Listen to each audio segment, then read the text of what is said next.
नमस्कार. मी नीलाक्षी काळेसालके, संस्थापिका मातृगंध पुणे. खास मुलांसाठी मातृगंध घेऊन येत आहे. ज्योत्स्ना प्रकाशन प्रकाशित, पद्मिनी बिनीवाले अनुवादित, सुप्रसिद्ध पुस्तक टागोरांच्या गोष्टी. या भागात वाचूया सुट्टी. काही बंडखोर मुलं नदीकाठी खेळत होती. फटीक चक्रवर्ती त्यांचा पुढारी होता. खेळता खेळता अचानक फटीकच्या डोक्यात एक नामी कल्पना आली. नदीच्या काठावर ताल वृक्षाचा एक प्रचंड ओंडका पडला होता. होडीची डोलकाठी बनविण्यासाठी तो कोणीतरी तिथं आणून ठेवला असावा. त्याच्याकडे पाहत फटीक म्हणाला, आपण सगळ्यांनी हा नदीत ढकलून देऊया. ज्या माणसाचा तो ओंडका होता त्याला तो तिथे मिळाला नाही की त्याचा कसा गोंधळ उडेल, तो कसा रागावेल आणि मग कशी खूप मजा येईल, या कल्पनेनंच मुलं हुरळली आणि सगळ्यांनी फटीकच्या बेताला लगेच संमती दिली. सगळी मुलं जेव्हा शक्ती एकवटून तो ओंडका पाण्यात ढकलायला लागली, तेव्हा फटीकचा धाकटा भाऊ माखन संथ पावलं टाकत तिथे आला आणि गंभीर चेहरा करून त्या ओंडक्यावर जाऊन बसला. खेळाबद्दलचं त्याचं औदासिन्य पाहून मुलं बुचकळ्यातच पडली. एका मुलानं त्याला भीत भीत थोडंसं हलवलं, पण माखनवर त्याचा काही सुद्धा परिणाम झाला नाही. तो जागचा मुळी सुद्धा हलला नाही. एखादा तत्वज्ञानी मनुष्य गंभीर चेहरा करून जगातील व्यवहारांबद्दल विचार करत बसतो, तसा माखन मुलांच्या उपद्व्यापाकडे तटस्थपणे पाहत बसला. माखन आपल्या जागेवरून उठत नाही असं पाहून फटीक त्याच्याजवळ आला आणि हात उगारून म्हणाला, बघ, मार खाशील हं, आत्ताच्या आत्ता उठ. माखन उठला नाहीच, उलट त्यानं आपलं आसन आणखी ऐसपैस केलं. आता फटीकला सगळ्यांच्या पुढ्यात आपला शब्द आणि मान राखण्यासाठी माखनला आपल्या धाकट्या भावाला एक थप्पड मारणं भाग होतं. पण पुढच्या परिणामांचा विचार करून तो गप्प बसला.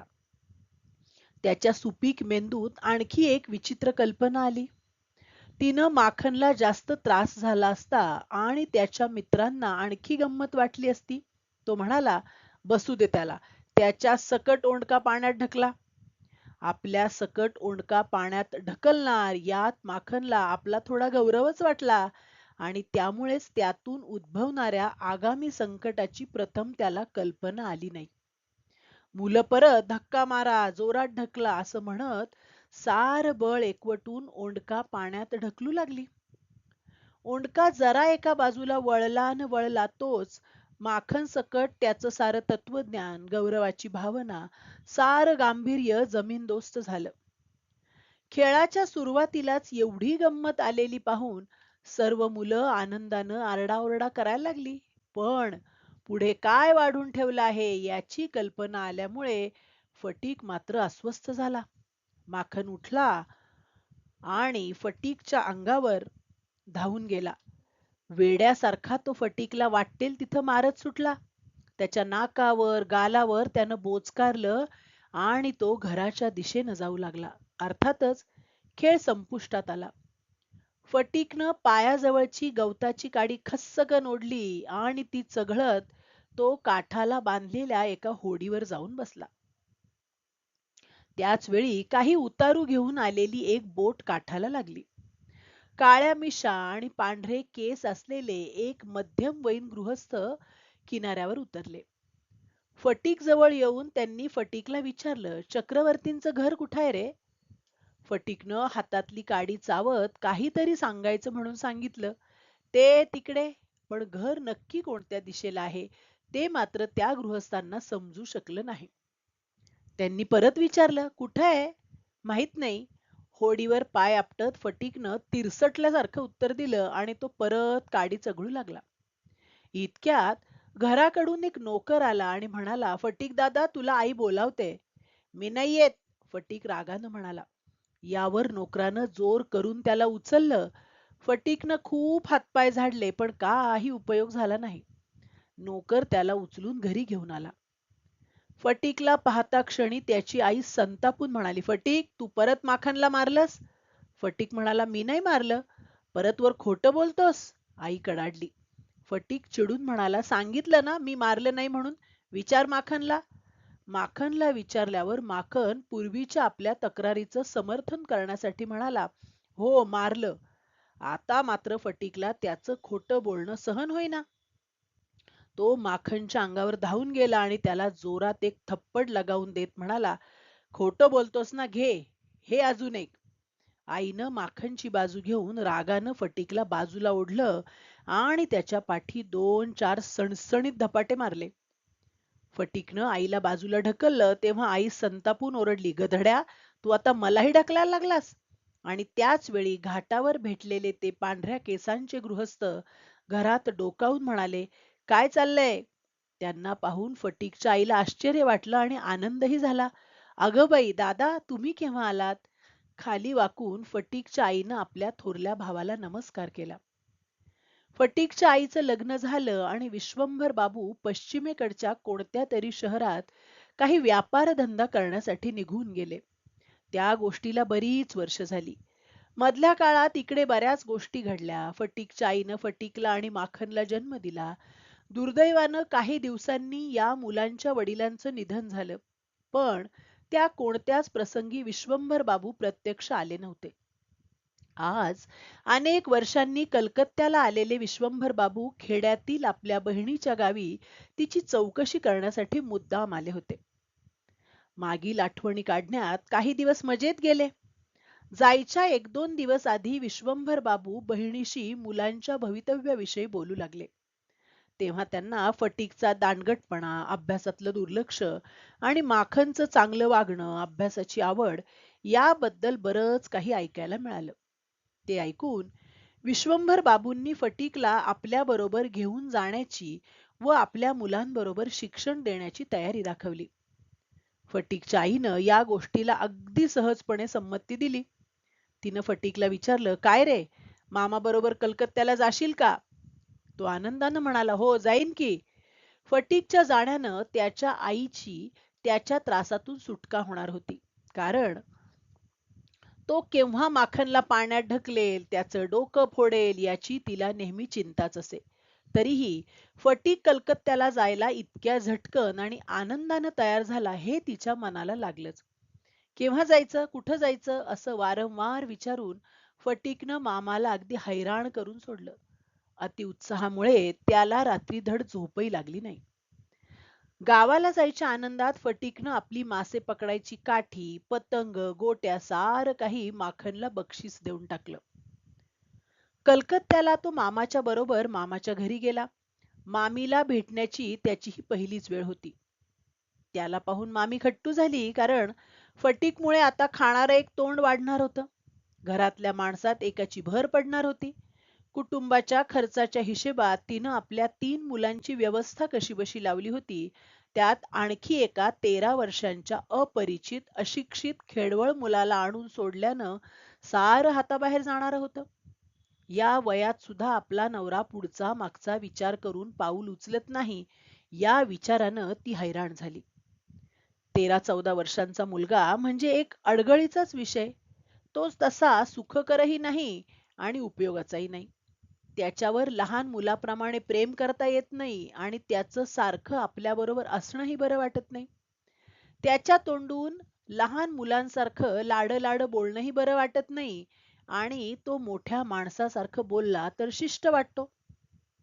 या वयात बालपणातला खेळकरपणा निघून गेलेला असतो. आवाजातलं माधुर्य जाऊन आवाजही फुटायला लागलेला असतो. लहान मुलाचं चुकलं तर मोठी माणसं त्याला क्षमा करायला तयार असतात, पण या वयाच्या मुलाला कुणी फारसं समजून घेत नाही. कोणत्याच वयाच्या माणसात तो व्यवस्थित सामावला जात नाही हे त्याला माहीत असतं. म्हणून तो काहीसा बावचळलेला असतो. परंतु याच वयात मूल प्रेमाचं भुकेलं असतं. मनात एक प्रकारची कातरता आलेली असते. अशा वेळेला त्याच्यावर कुणी मनापासून प्रेम केलं किंवा मैत्री केली तर तो त्या व्यक्तीसाठी वाटेल ते करायला तयार होतो. परंतु या वयाच्या मुलांशी माणसं जरा कडकच वागतात. नाहीतर ते फाजी लाड ठरतात आणि ते त्या मुलांच्या दृष्टीनंही हितकारक नसतं. साहजिकच इतरांच्या रागावण्यामुळे, चिडण्यामुळे या मुलांना रस्त्यावरच्या बेवारशी कुत्र्यासारखं केविलवाणं वाटू लागतं.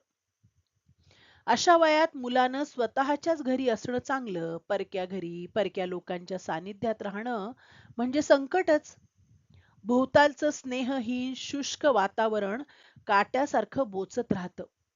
या वयात स्त्रिया म्हणजे तर स्वर्गलोकीच्या देवताच वाटत असतात आणि म्हणून स्त्रीनं केलेली उपेक्षा त्यांना सहन होत नाही.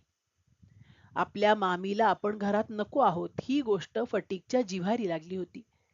त्यामुळेच मामीनं कधी त्याला एखादं काम करायला सांगितलं तर त्याला इतका आनंद होई की त्या आनंदाच्या भरात तिनं सांगितल्यापेक्षा कितीतरी अधिक काम तो करी आणि नेमकी अशा वेळी पुरे पुरे खूप झालं, जा आता स्वतःचं लेखन वाचन कर, असं तुसड्यासारखं बोलून मामी त्याच्या उत्साहावर बोळा फिरवी. घरात अशी अपमानास्पद वागणूक दुसरीकडे कुठे मोकळ्यावर जावं म्हटलं तरी जाणार कुठे? त्याला अगदी कोंडल्यासारखं होई. मग त्याला गावच्या आठवणी येत. आपण कसे गावी मोकळ्या माळावर पतंग उडवत असू, नदी किनाऱ्यावर मनाला येतील ती गाणी गात स्वैर भटकत असू, छोट्या छोट्या ओढ्यात सूर मारून पोहत असू, सार त्याला आठवत राही. त्याला आपली मित्रमंडळी, त्यांच्या खोड्या काढणं, त्यांच्यावर केलेली दादागिरी सारं काही आठवे. पण त्याला सर्वात जास्त आठवण यायची ती आईची, सतत त्याला रागावणारी आई. पण आपली आई मनात आपल्याबद्दल काहीतरी गैरसमज घेऊन बसलेली आहे. आईच्या आठवणीनं तो बेचैन होई. पक्षी, प्राणी यांच्यातील प्रेम, त्यांचं बागडणं, एकमेकांसाठी आक्रोश करणं हे सारं पाहून तो व्याकुळ होई. विशेषतः संध्याकाळ दाटून आली, गाईचं वासरू हंबरू लागलं की आई आई करून त्याचं अंतर्मनही आक्रंदून उठे. त्याची ती अवस्था कोणालाच कळत नव्हती. पण ते अशक्त, बुजरं, निराशपोर आतल्या आत रडत होतं. अखेर एके दिवशी धीर एकवटून त्यानं मामाला विचारलं, मामा, आईकडे केव्हा जायचं? शाळेला सुट्टी लागली की, मामा म्हणाले. दुर्गा पूजेची सुट्टी कार्तिक महिन्यात मिळणार म्हणजे त्याला तर अजून खूप अवकाश आहे. त्याच अवधीत फटीकचं अभ्यासाचं पुस्तक हरवलं. एरवी पुस्तक असूनही त्याला अभ्यास नीटसा जमत नव्हता. आता तर पुस्तकच हरवलं. मास्तर रोज त्याचा अपमान करू लागले. त्याला बेदम मार बसू लागला. शाळेत त्याच्या मामे भावंडांना त्याला आपला भाऊ म्हणायची लाज वाटू लागली. त्याचा अपमान झालेला पाहून इतर मुलांपेक्षा त्यांनाच जास्त आनंदाच्या उकळ्या फुटू लागल्या. सगळं असह्य झाल्यावर एक दिवस फटीक अपराधीपणानं भीत भीत मामीला म्हणाला, माझं पुस्तक हरवलंय. तिरस्कारानं मामी म्हणाली, चांगलं झालं, आम्ही तुला एका महिन्यात 5 वेळा तर काही पुस्तक विकत आणून देऊ शकणार नाही. फटीक गप्पपणे तिथून चालता झाला. आपण दुसऱ्याला खर्चात पाडतो आहोत याची त्याला जाणीव झाली आणि त्याच्या मनात स्वाभिमान जागृत झाला. दैन्य, अवहेलना यामुळे आपलं जीणं त्याला मातीमोल वाटू लागलं. त्यानंतर एकदा शाळेतून येताना त्याचं डोकं दुखू लागलं.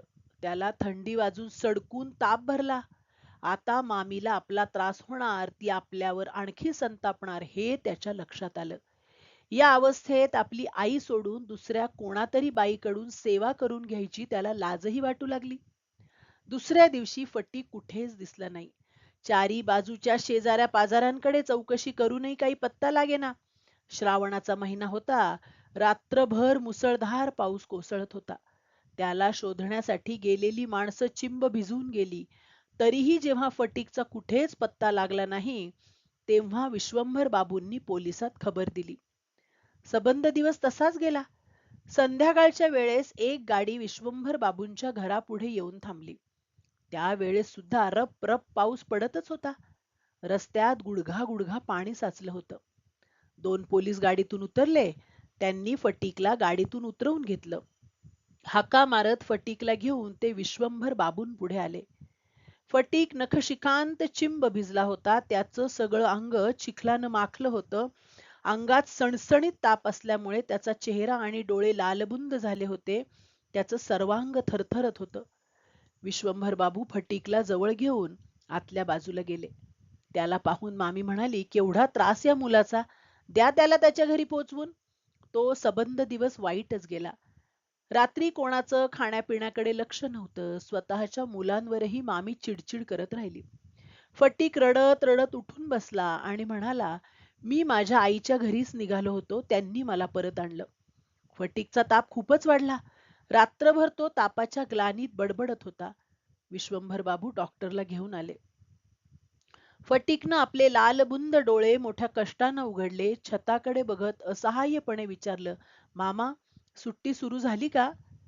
विश्वंभर बाबूंनी त्याच्या मनातले विचार ओळखले. खाली वाकून त्याच्या कानाजवळ तोंड नेत मृदू स्वरात ते म्हणाले, फटीक बाळा, मी तुझ्या आईला आणायला माणसं पाठवली आहेत. दुसरा दिवस कसा तरी गेला. डॉक्टरांनी गंभीर चेहरा करून सांगितलं, अवस्था कठीण आहे. विश्वंभर बाबू काळजी करत फटीकच्या बिछाण्याशी बसून राहिले होते. ते क्षणाक्षणाला फटीकच्या आईची वाट पाहत होते. फटीक खलाशांसारखा सूर धरून बरळू लागला. 1 फूट मिळालं नाही, 2 फूट मिळालं नाही. कलकत्त्याहून येताना थोडं अंतर स्टीमर मधून यावं लागे. खलाशी दोरी टाकून अंतर मोजताना फटीकनं ऐकलं होतं. आता तेच तो अतिशय करुण स्वरात बोलत होता. जणू तो आपल्याच जीवनसागराचा तळ शोधत होता. एवढ्यात वादळी वाऱ्यासारखी फटीकची आई घरात शिरली आणि आक्रंदून शोक करू लागली.